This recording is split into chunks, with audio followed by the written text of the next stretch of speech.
Di zaman yang serba canggih saat ini, nampaknya sosial media telah menjadi culture di kehidupan kita. Saat ini, kita telah berada di zaman di mana berbicara tidak lagi harus bersuara, melihat tidak lagi harus bertatap muka, memanggil tanpa perlu berteriak, hingga di mana bicara hanya perlu ketik, melihat dan memanggil hanya perlu klik. Benar-benar sosial media telah menjadi budaya hidup kita. Yang dekat terasa jauh dan yang jauh terasa dekat. Itulah sosial media. Sosial media ibarat keran air. Banyak yang pada akhirnya menjadikan sosial media menjadi keran yang akan mengalirkan rezeki untuk mereka.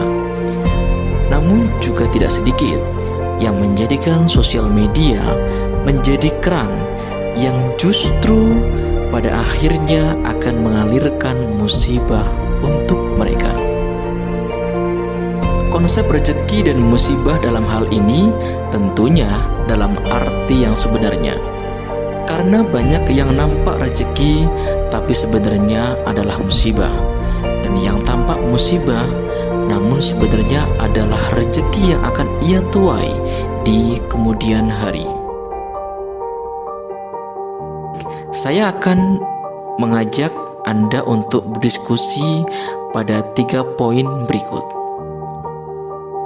Poin pertama, kita lihat terlebih dahulu statistik user atau pengguna internet di Indonesia. Menurut data yang dirilis oleh Internet World Stats, bahwa user atau pengguna internet di Indonesia mencapai 212,35 juta jiwa pada Maret 2021.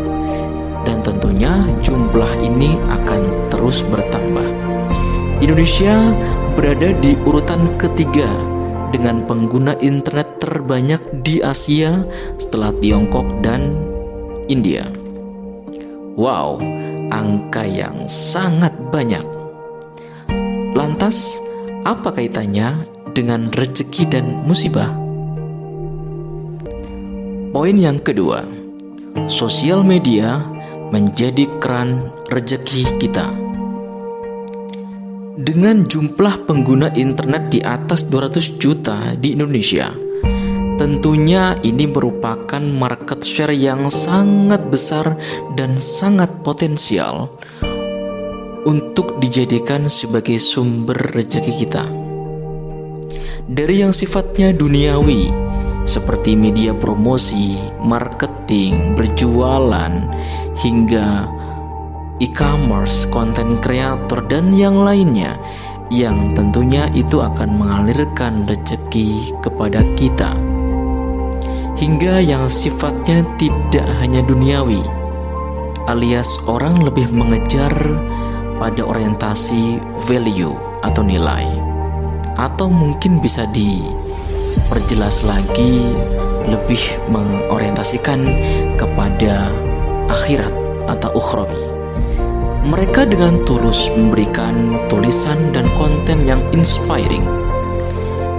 Dari tulisan dan konten yang muatannya motivasi, spiritualitas, hingga nasihat pengingat diri. Bisa dibayangkan, dengan jutaan pengguna internet, berapa banyak yang akan terinspirasi, termotivasi, hingga tersadarkan diri. Banyak yang semula putus asa dapat berubah menjadi optimis dan semangat. Yang semula bingung dan merasa mentok dalam mencari solusi atas apa yang dihadapi, menjadi menemukan solusi yang dibutuhkan. Ada yang merasa setelah ia membaca sebuah tulisan, menonton sebuah konten, itu pada akhirnya dia merasa benar-benar diantar dan dirubah hidupnya menjadi lebih positif, menjadi lebih baik dari sisi lahir dan batin. bayangkan jari-jari yang mengetik tulisan dan meng-create konten tersebut, jika ia tulus dan ikhlas, akan benar-benar menjadi keran rezeki di dunia dan tabungan kelak di akhirat, karena dapat membantu atas problem orang lain. Jangan pernah sepelekan tulisan kita di media sosial. Teruslah menulis yang positif, inspiring, dan berorientasi pada kebaikan. Kita tidak pernah tahu bahwa mungkin gara-gara tulisan kita ada si pendosa yang bertaubat, ada si pemalas yang menjadi si rajin dan si pekerja keras, si pengangguran yang menjadi pengusaha sukses dan banyak karyawan, dan masih banyak lainnya. Betapa beruntungnya kita jika menjadikan media sosial menjadi keran rezeki untuk dunia dan akhirat kita. Poin yang ketiga, sosial media menjadi keran musibah kita.